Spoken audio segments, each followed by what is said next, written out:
성도 여러분, 안녕하십니까? 이 시간 하나님의 말씀으로 우리의 마음과 뜻과 정성 그리고 우리의 영혼이 온전히 주님 안에서 다시 새롭게 성장하고 거듭나는 귀한 시간 되기를 주님의 이름으로 기도드립니다. 오늘 말씀의 제목은 교회의 흥망성쇠입니다. 교회에 하나님의 임재가 충만하고 또 성령께서 원하시는 대로 뜻하시는 대로 역사하시고 일하실 수 있도록 하는 것이 그 상태가 어떤 상태인가 살펴보도록 하겠습니다. 먼저 본문의 말씀 보도록 하겠습니다. 여호수아 7장 11절 12절 말씀입니다. 이스라엘이 범죄하여 내가 그들에게 명령한 나의 언약을 어겼으며 또한 그들이 온전히 바친 물건을 가져가고 도둑질하며 속이고 그것을 그들의 물건들 가운데에 두었느니라. 그러므로 이스라엘 자손들이 그들의 원수 앞에 능히 맞서지 못하고 그 앞에서 돌아섰나니 이는 그들도 온전히 바친 것이 됨이라. 그 온전히 바친 물건을 너희 중에서 멸하지 아니하면 내가 다시는 너희와 함께 있지 아니하리라. 네. 너무나 잘 아는 말씀입니다. 네, 아간의 죄로 인해서 아이성을 함락시키지 못했던 뼈아픈 역사를 우리들은 여호수아를 통해서 잘 알고 있습니다.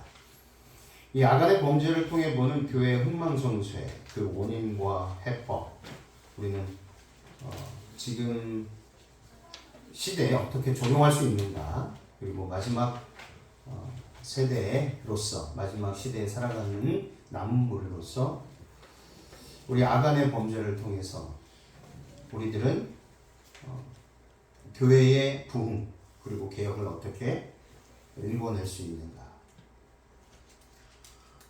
교회가 부흥하고 그리고 교회가 쇠퇴하는 그 원인은 무엇일까 살펴보도록 하겠습니다. 먼저 우리는 이 부분을 알아야 되는데요. 이스라엘 자손들이 가나안 족속들을 장악할 수 있었던 것이 그들 자신의 용맹이 아니라 하나님 때문이었다는 것을 분명히 알아야 합니다. 아이성을 정복하기 이전에 여리고성을 정복하였습니다. 여리고성을 정복할 수 있었던 것은 그들의 용맹이 아니었습니다.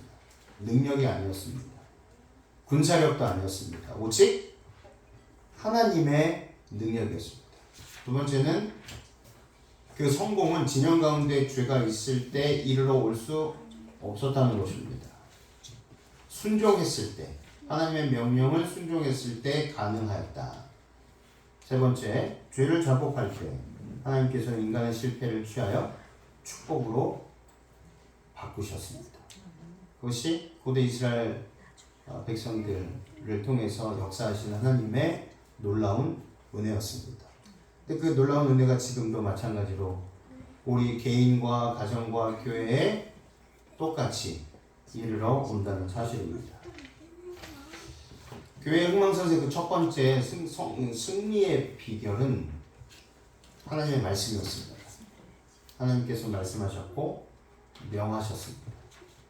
그 말씀하시고 명하신 것을 순종할 때 복음의 능력이 이르러 오는 것을 보게 되는 것이죠. 여호수아 6장 2절로 5절 여호와께서 여호수아에게 이르시되 보라 내가 여리고와 그 왕과 용사들을 누구에게 넘겨주었다고요? 여호수아에게. 너희 모든 군사는 그 성을 둘러 성 주위를 매일 한 번씩 돌되 엿새 동안을 그리하라. 제사장 7은 7 양각 나팔을 잡고 언약궤 앞에서 나아갈 것이요 7째 날은 그 성을 7번 돌며 그 제사장들은 나팔을 불 것이며 제사장들이 양각 나팔을 길게 불어 그 나팔 소리가 너희에게 들릴 때에는 백성은 다 큰 소리로 외쳐 부를 것이라. 그리하면 그 성벽이 무너져 내리리니 백성은 각기 앞으로 올라갈지니라 하시되. 여호수아 6장 20절 이에 백성은 외치고 제사장들은 나팔을 불며 백성이 나팔 소리를 들을 때 크게 소리 질러 외치니 성벽이 무너져 내린지라. 백성이 각기 앞으로 나아가 그 성에 들어가서 그 성을 점령하였더라. 히브리서 11장 30절에도 믿음으로 여리고 성이 무너졌다라고 분명히 기록되어 있습니다.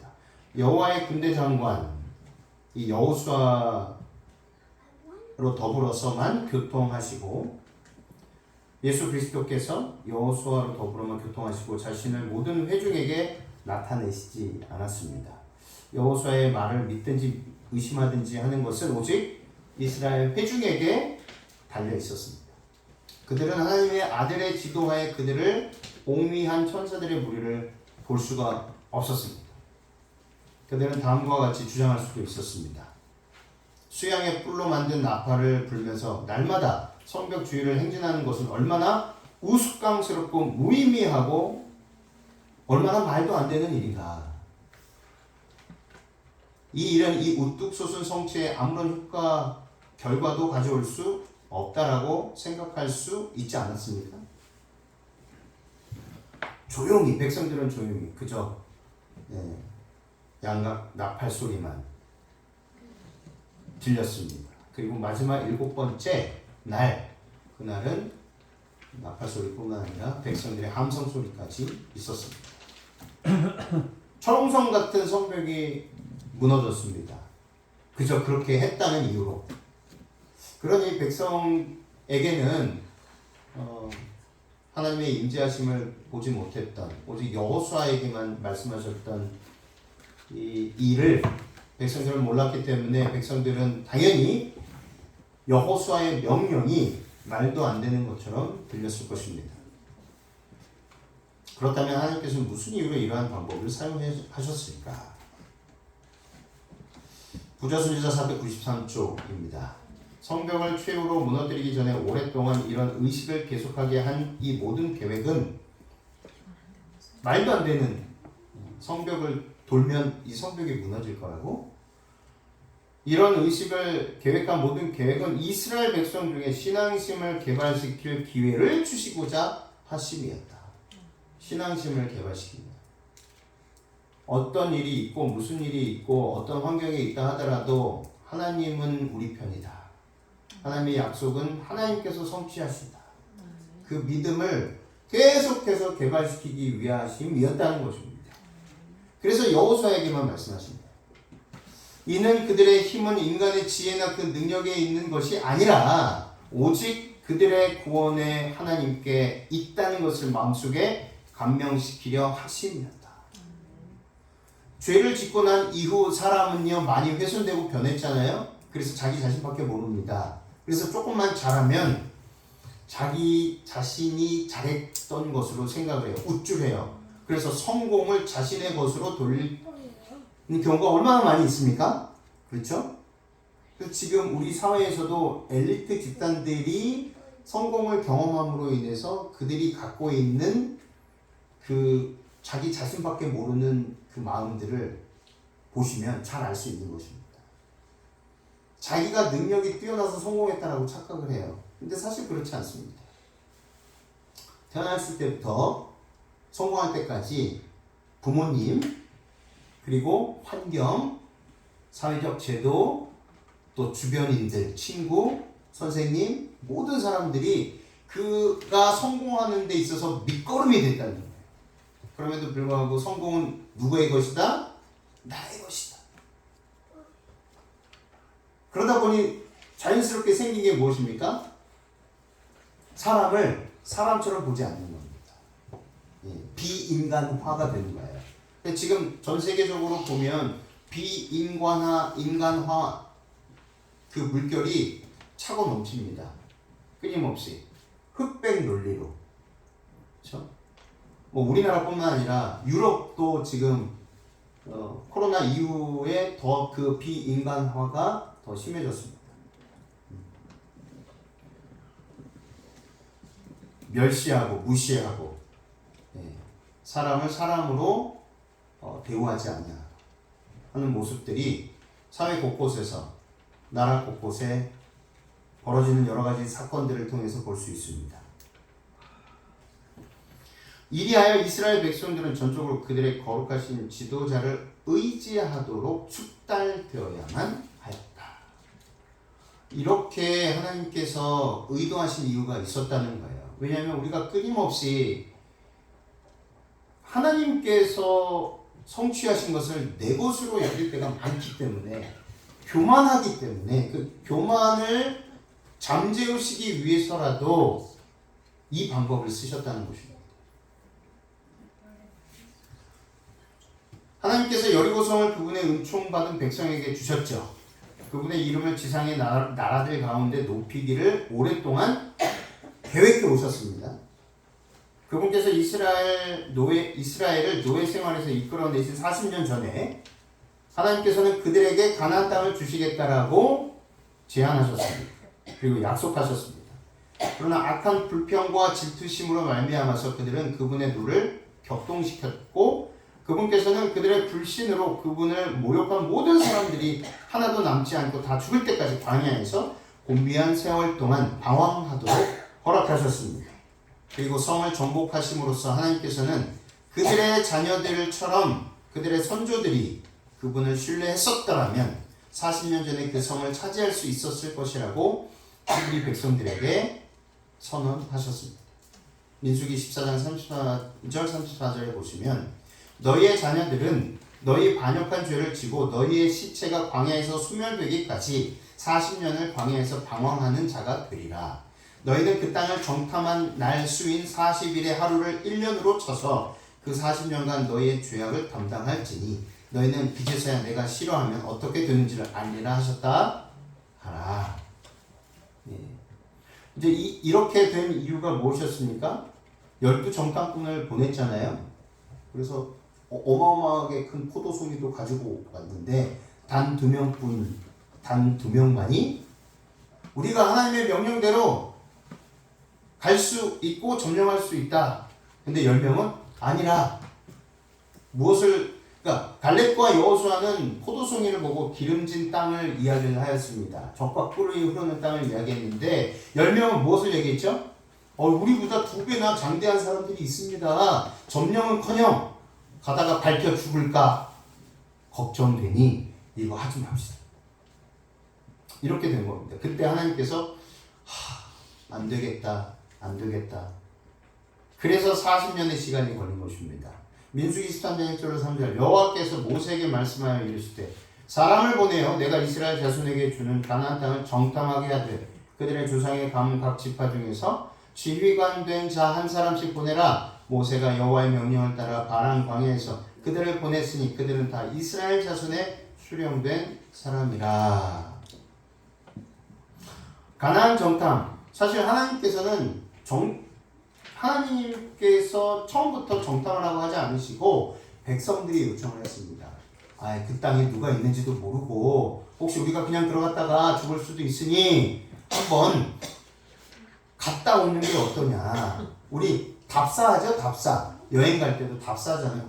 거기가 어떻게 우리가 행사를 치르는데 괜찮은지 답사해 봅시다. 이스라엘 백성들도 모세에게 이렇게 요청을 했습니다. 그것을 모세가 하나님께 백성들이 이렇게 요청하는데 어떻게 하죠? 하나님께서 합당히 여기시고 그래? 그렇게 해라.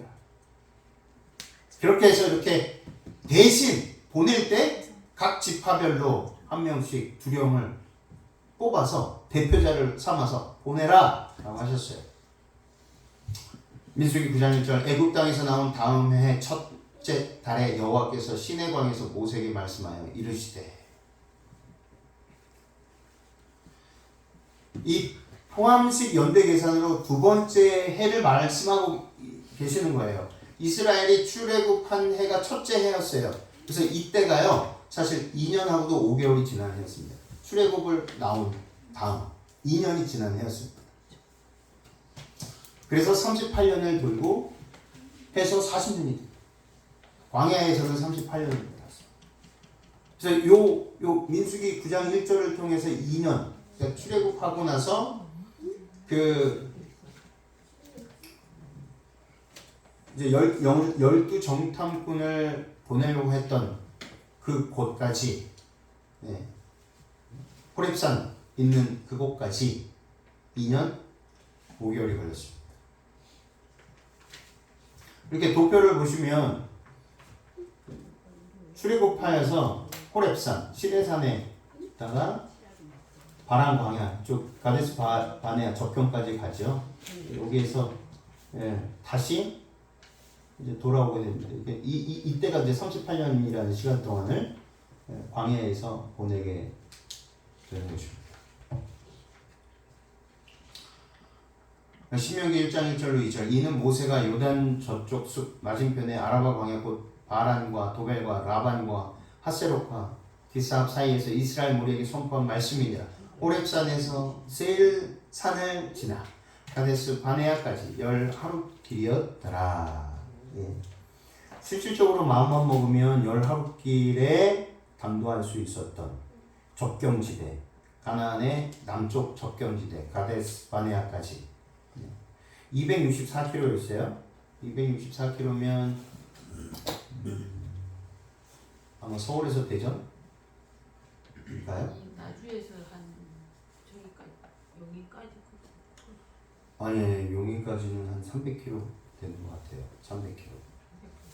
260이면 서울에서 대전 뭐 이렇게 되지 않을까 싶어요. 아무튼 서울에서 여기까지는 300, 나주까지는 거의 한 300이 넘으니까요. 하루에 24km씩 가면 가능하다고 합니다.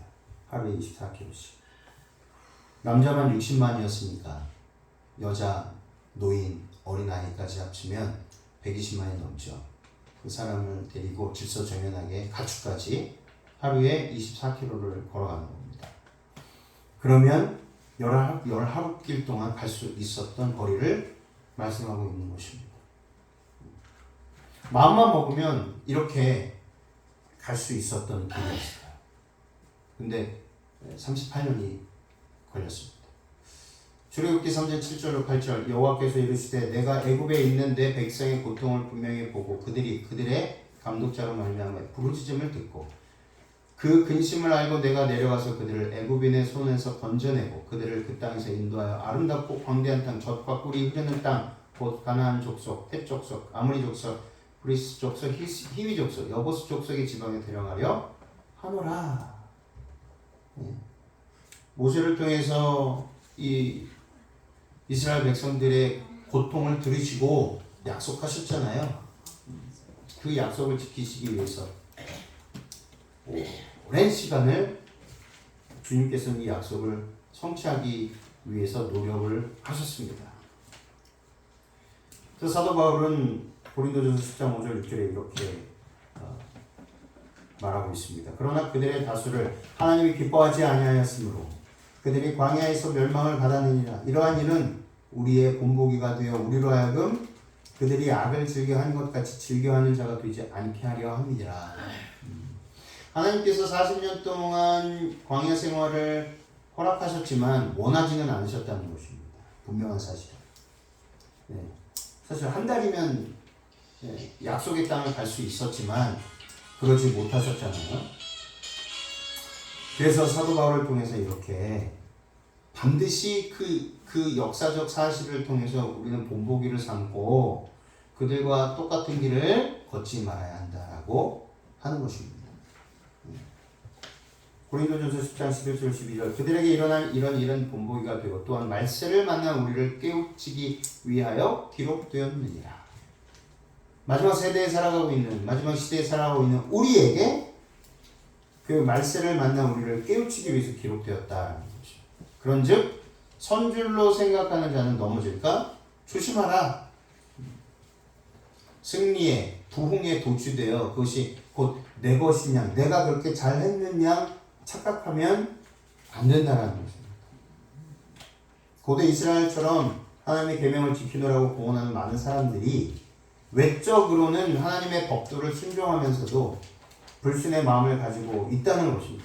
큰 빚과 고귀한 축복으로 은총을 받았지만 그럼에도 불구하고 그들은 반역적인 이스라엘 백성들이 하나님께서 그들의 순종의 상급으로서 그들에게 약속하셨던 지상 가나안에 들어가지 못했던 것과 같이 꼭 마찬가지로 하늘 가나안을 잃어버릴 수 있기 때문입니다. 교회 흥망성쇠의 그 두 번째 그 승리의 원인은 오직 하나님께 있다는 것을 백성들로 하여금 하나님께서 기억하고 잊지 않게끔 하시기 위해서 여리고성을 그러한 방법으로 무너뜨리셨죠. 우리의 능력이 아니라 힘이 아니라 우리의 지혜가 아니라 우리의 방법이 아니라 오직 여호와 하나님의 방법으로만 그리고 그 방법을 순종함으로만 가능했었던 일입니다.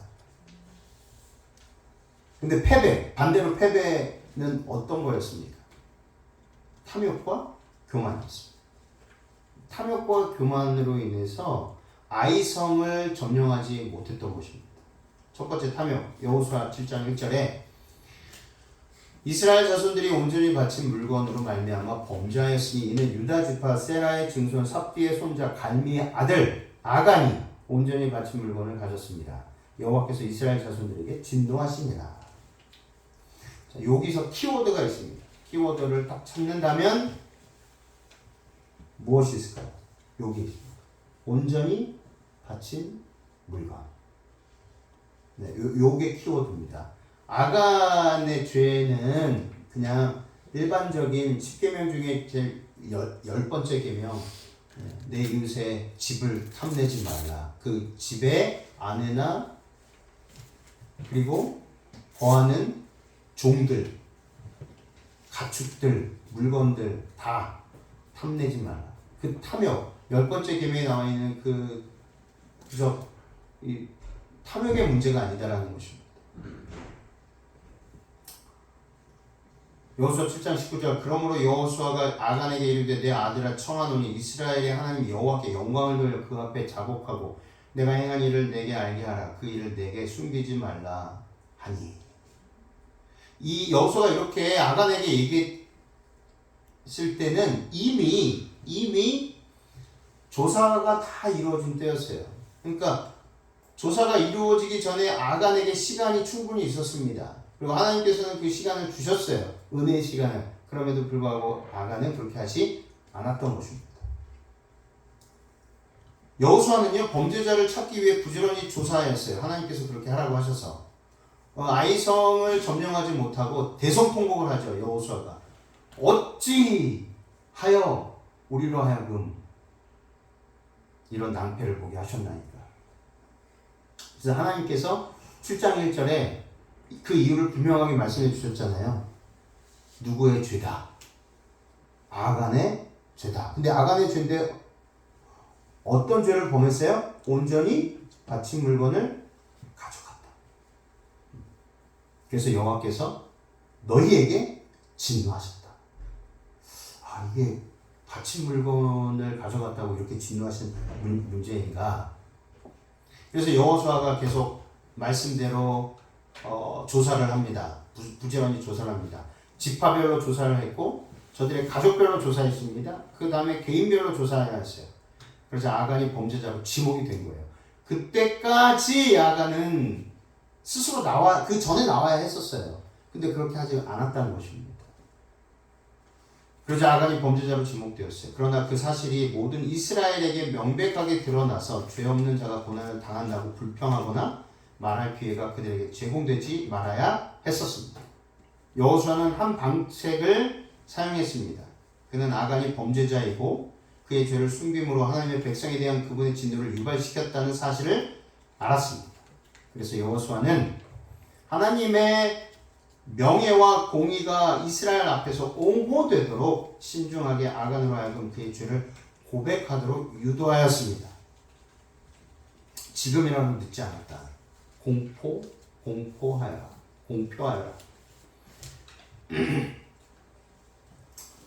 자, 왜 이게 문제가 되는가? 바친 물건이 왜 문제가 되는가? 전리품에 대한 하나님의 명령이 있습니다. 구약을 보시면, 레위기를 보시면,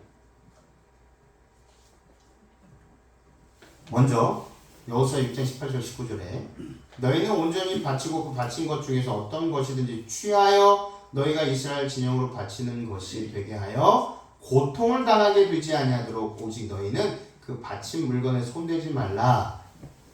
분명히 말씀하셨죠? 여호수아에게 그리고 여호수아를 통해서 백성들에게 바쳐진 물건, 하나님께 바쳐진 물건을 손대지 말라. 너희에게 고통이 될까 하노라 라고 하셨습니다. 은근과 동철 기구들은 다 여호와께 구별될 것이니 그것을 여호와의 곳간에 드릴지니라 하니라. 타지 않은 것 외에 타는 것들은 다 불살라 버리라 하셨어요. 21절 24절 그 성 안에 있는 모든 것을 온전히 바치되 남녀 노소와 소와 양과 나귀를 칼날로 멸하니라. 사람까지 남겨두지 말라고 하시는 거예요.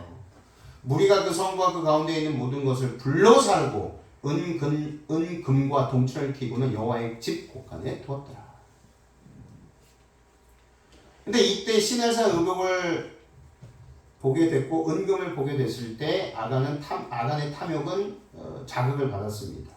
이것으로 인해 죽음을 당하게 된 그 순간까지도 아간은 그것을 뭐라고 고백했냐면 시날산의 아름다운 외투라고 불렀어요. 여전히 자기가 포기하지 못하고 있다는 것을 나타낸 것입니다. 자, 하나님께 바쳐진 것에 대한 규례. 이렇게 여호수아를 6장을 통해서 우리들은 하나님께서 바쳐진 것이 어떻게 처리되어야 되는지를 분명하게 말씀하셨다는 것을 알 수 있었는데 이게 그때만이었는가? 그렇지 않습니다. 딱 미리 레위기에 나와 있는 말씀대로 미리 이스라엘 백성들에게 알려주셨던 거예요. 어떤 사람이 자기 소유 중에서 오직 여호와께 온전히 바친 모든 것은 사람이든지 가축이든지 기업에 바치든지 팔지도 못하고 무르지도 못하나니 바친 것은 다 여호와께 지극히 거룩함이며 온전히 바쳐진 그 사람은 다시 무르지 못하나니 반드시 죽일지니라. 그리고 그 땅의 10분의 1 곧 그 땅의 곡식이나 나무의 열매는 그 10분의 1은 여호와의 것이니 여호와의 성물이라. 부자선지자 496쪽에도 이렇게 나와 있습니다. 아간의 죄는 매우 큰 죄라고 말씀하시면서 그는 여호와의 보고에 바쳐야 할 금, 은을 훔쳤는데 곧 가나안 땅의 처음 열매를 하나님에게서 도적질하였다.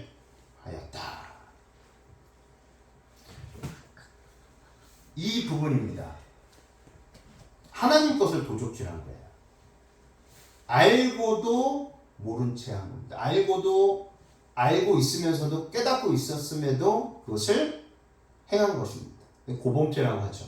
고범죄에 대한 형벌이 어떻죠? 민수기 15장 30절 31절 본토이든지 타국이든지 고의로 무엇을 범하면 누구나 여호와를 비방하는 자니 그의 백성 중에서 끊어질 것이라. 그런 사람은 여호와의 말씀을 멸시하고 그의 명령을 파괴하였은즉 그의 죄악이 자기에게로 돌아가서 온전히 끊어지리라. 고범죄하고요 부지 중에 지은 죄하고 무게가 다릅니다. 고범죄는 그 무게가 더 무겁습니다.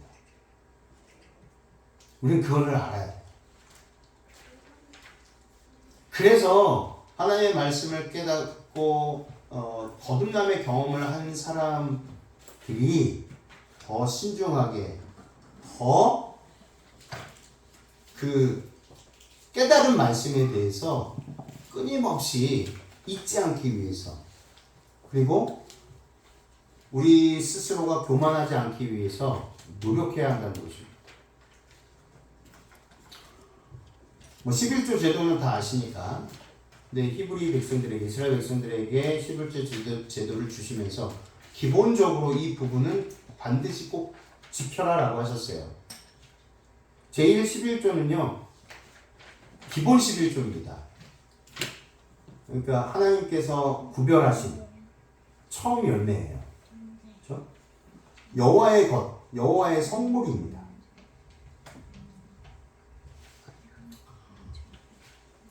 민수기 18장 21절 내가 이스라엘의 11조를 레위 자손에게 기업으로 다 주어서 그들이 하는 일 곧 회막에서 하는 일을 감나니. 제2 11조는요 축제 11조입니다. 성소에 들여서 절기 축제비로 사용을 하니 내 하나님 여호와 앞 곧 여호와께서 그의 이름을 두시려고 택하신 곳에서 내 곡식과 포도주와 기름의 11조를 먹으면 또 내 소와 양의 처음난 것을 먹고 내 하나님 여호와 경외하기를 항상 배울 것입니다. 신명기 14장 23절에 이것은 제2 11조입니다. 성전, 성소를 유지하고 보수하는, 그리고 각종 그 행사에 쓰여지는 비용입니다. 제31조는요 구제 11조예요. 신명기 14장 28절 매 3년 끝에 그해 소산의 10분의 1을 다 내어 내 성읍에 저축하여라. 신명기 26장 12절 셋째 도 11조를 드리는 해에 내 모든 소산의 11조 내기를 마친 후에 그것을 레위인과 각 객과 고아와 과부에게 주어 내 성읍 안에서 먹고 배부르게 하라. 제1 11조, 제2 12조, 제2 11조, 제3 11조에 관해서 우리들은 익히 잘 알고 있습니다. 하나님께 마땅히 반드시 드려야 될 것, 그리고 교회의 모든 것들을 위해서, 그리고 구제 활동으로 이렇게 세 부분으로 나눕니다. 그래서 10분의 1을 내고요. 그 10분의 1을 내면 이제 9가 남죠. 그 9분의 1을 냅니다. 그럼 8이 남죠. 8분의 1을 냅니다.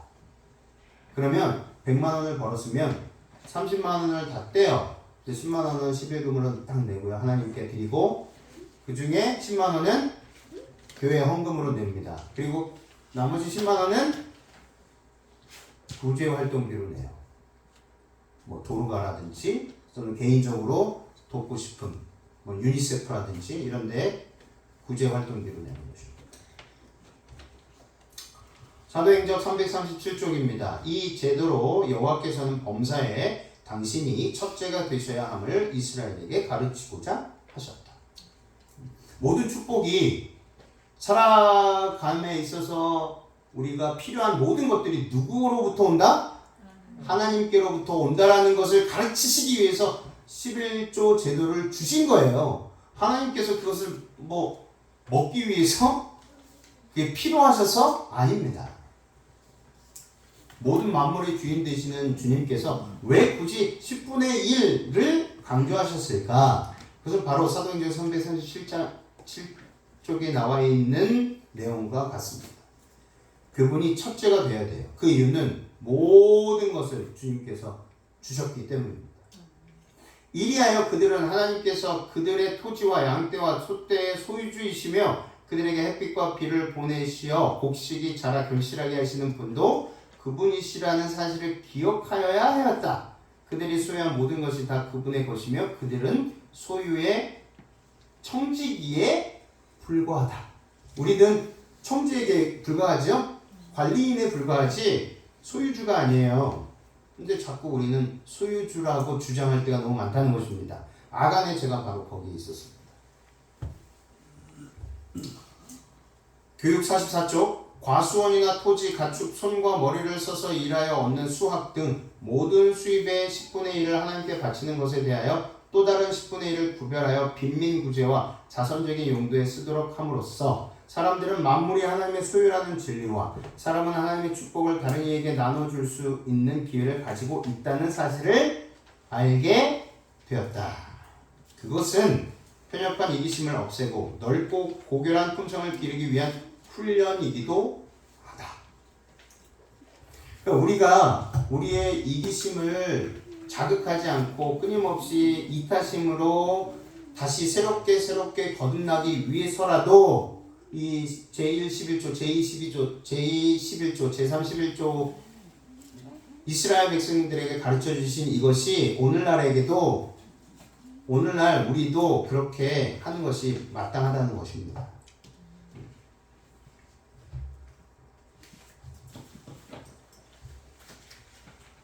그래서 계속해서 교육 44중 이렇게 말합니다. 재산의 분배에 대한 하나님의 원칙이 오늘날의 세상에도 적용된다면 이 사회는 얼마나 달라질까? 이런 원칙들이 준수된다면 어느 시대에나 부한 자나 가난한 자를 압박하고 가난한 자가 부자를 미워하는 결과로 생기는 무서운 죄악들이 방지될 수 있을 것이다.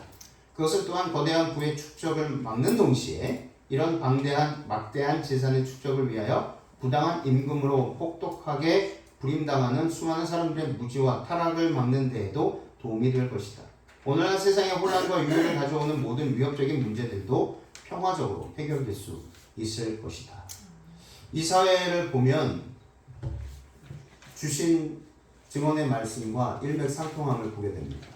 특별히 그리스도인이라고 주장하는 하나님을 믿노라고 주장하는 사람들의 이 하나님께로부터 받은 이 축복을 어떻게 하나님께서 말씀하신 대로 순종하지 않음으로 인해서 벌어지는 일련의 일들을 보게 된다는 거죠. 사회 곳곳에서 일어나는 일들, 갈등의 원인이 무엇이냐? 바로 여기에 있다는 거예요.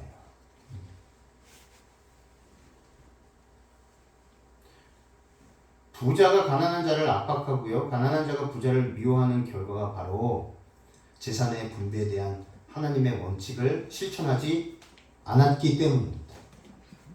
나눠주지 않았어요. 그러니까 가장 먼저 하나님께 제대로 바치지 않았고, 그리고 나눠주기 위해서 노력하지 않았습니다. 왜 그렇죠? 나의 것이라고 생각하니까 그렇습니다. 100만 원이든 200만 원이든 300만 원이든 뭐 1000만 원이든 1억이든 그러니까 사람이 그런 것 같아요. 100만 원 수입이 있을 때 10만 원 내는 거는 뭐 아무렇지 않은데 1억이 생겼을 때 1000만 원을 낼 때 속으로 살짝 멈춤이 있다는 거는 문제가 있다는 거예요. 뭔가가. 그렇죠?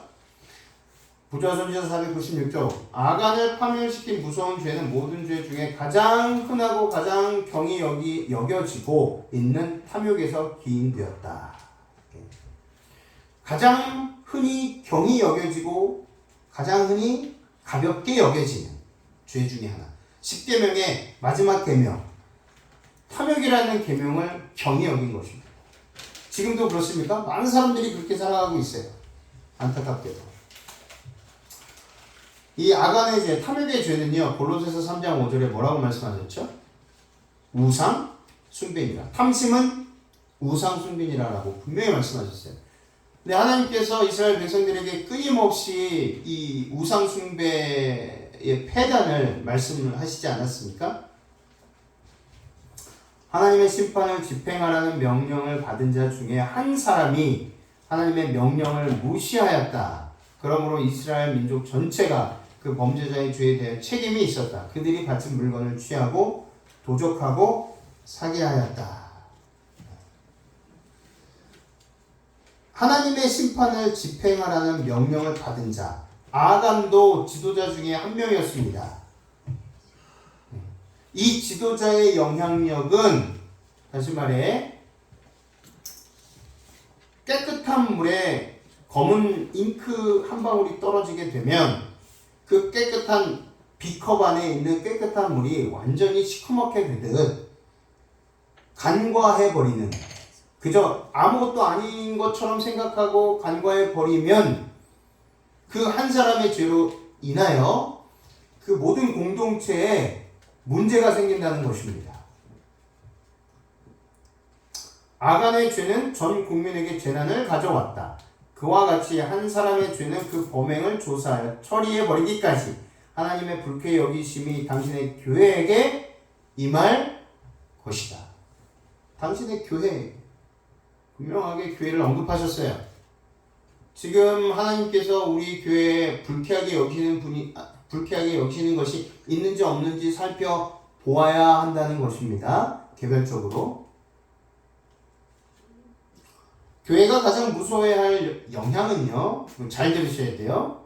교회가 가장 무서워해야 할 영향은 공공연한 반대자나 신앙심 없는 자나 하나님을 모독하는 자들의 영향이 아니라 언행이 일치하지 않는 공언하는 그리스도인들의 영향이다. 우리의 영향이라는 겁니다. 믿지 않는 사람들의 영향보다 믿노라고 말하면서 언행 일치가 되지 않는 사람들의 영향이라고 분명히 언급하고 있습니다. 이들은 이스라엘의 하나님의 축복을 억제하고 당신의 백성들을 약하게 하는 자들이다. 이들이 누구예요? 저와 여러분이에요. 우리예요. 교회가 난관에 처하고 냉담과 영적 타락에 빠져서 하나님의 원수들에게 승리의 대가를 부를 기회를 제공하고 있을 때에 무릎을 꿇고 그들의 불행한 상태를 슬퍼하는 대신에 교인들로 하여금 진영 중에 아간과 같은 자가 있는지 조사하게 하라. 각 사람은 겸비하고 마음을 살펴 하나님의 임재를 막는 감추인 죄를 찾아내도록 노력하라. 우리 각 사람은 겸비하고 마음을 살펴서 하나님의 임재를 막는, 우리 가정에, 우리 교회에 하나님의 임재, 성령의 충만함을 막는 감추인 죄가 있는지 찾아내도록 노력하는 것이 우리의 일이라는 사실입니다.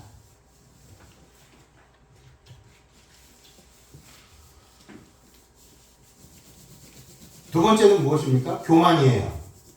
우리는 이 아간의 죄를 통해서만 이 내용들을 살펴봅니다. 주로 탐욕을 살펴봐요. 근데 이것도 이것이지만 정말 이 부분도 간과해서는 안 되는 것입니다. 특별히 누구의 교만? 지도자의 교만. 지도자의 교만. 물론 아간도 지도자였지만 그 지도자의 탐욕으로 인해서 온 백성에게 하나님의 임재가 임하지 못했던 것처럼 오늘날 우리 교회에서도 하나님의 임재를 막는 아간과 같은 탐욕의 정신이 있는지 없는지 우리 개별적으로 그리고 교회 전체가 그것을 살펴보아야 한다는 것입니다. 그러므로 누군가에 의해서 특별히 재력이 있고 또 여러 가지 언론을 우리 교회에서 언론을 장악할 수 있는 힘이 있는 어떤 사람이 개인의 생각과 방법으로 교회의 모든 선교 사업을 좌지우지하려는 모습이 보이면 반드시 지도자들이 모여서 그 일을 하나님께 묻고 그것이 하나님의 뜻이 아니라면 그 사람이 행한 그것을 지적해야 한다는 것입니다. 근데 그러지 못하는 경우가 굉장히 많이 있죠. 그래서 지도자의 길이 외롭고 쓸쓸하고 때로는 반대자의 반대를 당하는 일이 많아서 제자 요한과 같은 일들을 경험할 때가 많이 있다는 것입니다. 두 번째 교만인데 특별히 지도자의 교만이었어요. 하나님께 묻지 않고 자신의 생각대로 행한 여호수아의 교만이었어요. 잠깐이었지만 여호수아 7장 1절로 2절에 이스라엘 자손들이 온전히 바친 물건으로 그래서 하나님께서 아간을 지목해 주셨죠. 그리고 바로 2절에 보시면 여호수아가 여리고에서 사람을 베델 동쪽 베다웬 곁에 있는 아이로 보내며 그들에게 말하여 이르되 올라가 그 땅을 정탐하라 하며 그 사람들이 올라가서 아이를 정탐하였다. 대조가 돼요. 어디서 대조가 되죠? 여호수아 6장 2절과 대조가 된다는 것입니다. 하나님의 뜻에 따라 순종한 여호수아. 그래서 여리고성이 무너졌잖아요. 여리고성을 무너뜨리는 데 있어서 여호수아는 하나님의 뜻을 먼저 들었고 그 뜻에 따라서 순종했습니다. 근데 7장에 가서 보니 여호와의 말씀이 없었던 거예요. 하나님의 말씀이 없었어요. 아이성을 올라가라, 정탐하라, 없었어요. 여호수아의 단독적인 선택이었습니다.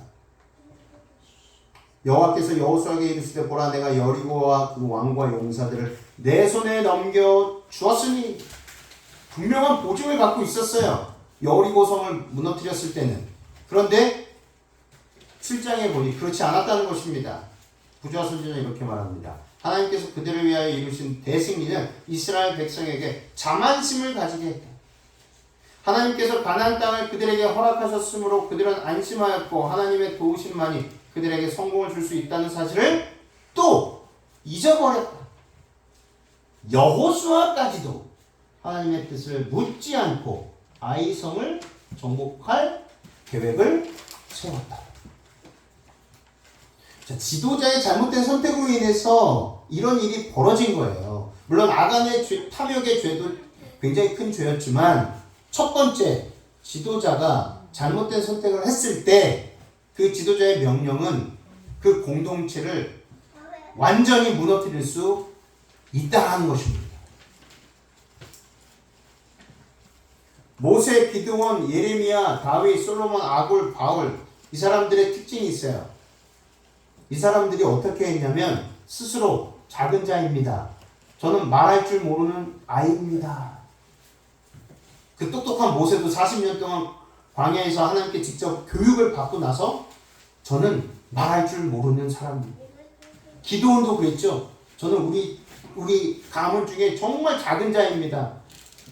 예레미야도 그랬습니다. 다윗은 사무엘상 18장 18절에 내가 누구이며 이스라엘 중에 내 친족이나 내 아버지 집에 무엇이 관대 내가 왕의 사위가 되리이까. 사울의 딸을 주려고 했을 때 다윗이 그렇게 고백을 한 거예요. 철저하게 자신이 천하다라는 것을, 너무 작은 자라는 것을 고백을 했습니다. 사도 바울은 어땠습니까? 에베소서 3장 8절에 모든 성도 중에 지극히 작은 자보다 더 작은 나에게. 믿음의 조상들 이외에 정말 믿음의 많은 조상들이 자신을 겸손히 겸허히 낮췄습니다. 하나님의 놀라운 임재 앞에서 말입니다.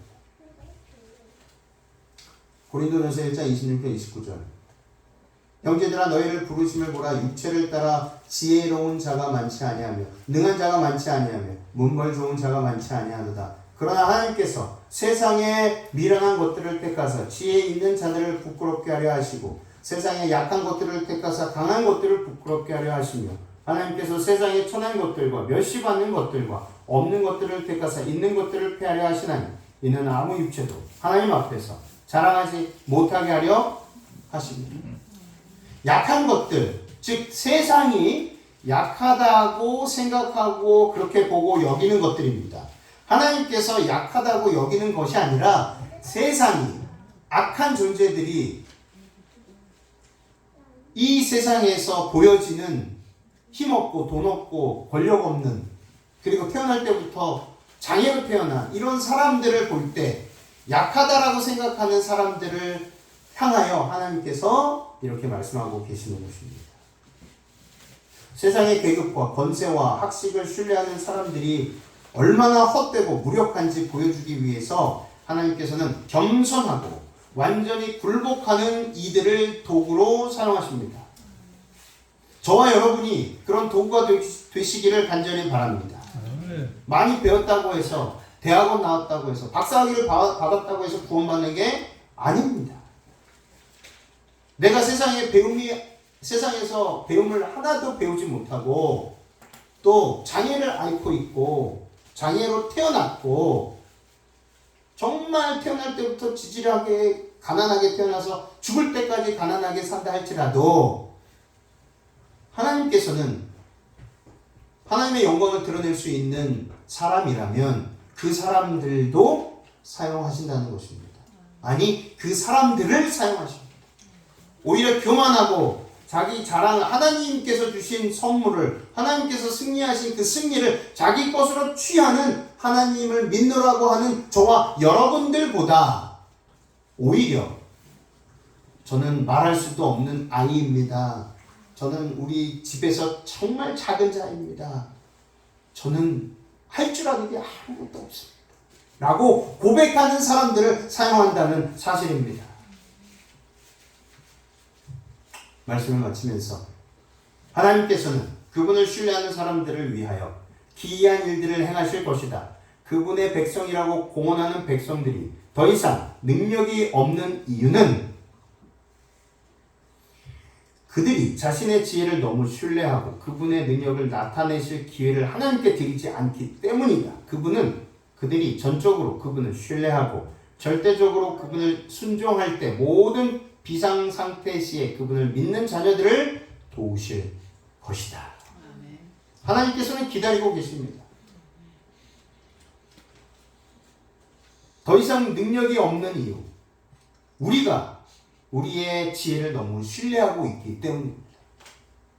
그분의 능력을 나타내실 기회를 하나님께 드리시기 바랍니다. 우리를 통해서 나타내실 하나님의 임재하심과 성령의 능력이 우리 나주 하늘빛 교회에 충만히 임하시고 그 임재가 주오시는 그날까지 멈추지 않고 떠나지 않게 되시기를 간절히 바라며 말씀을 마치겠습니다. 아멘.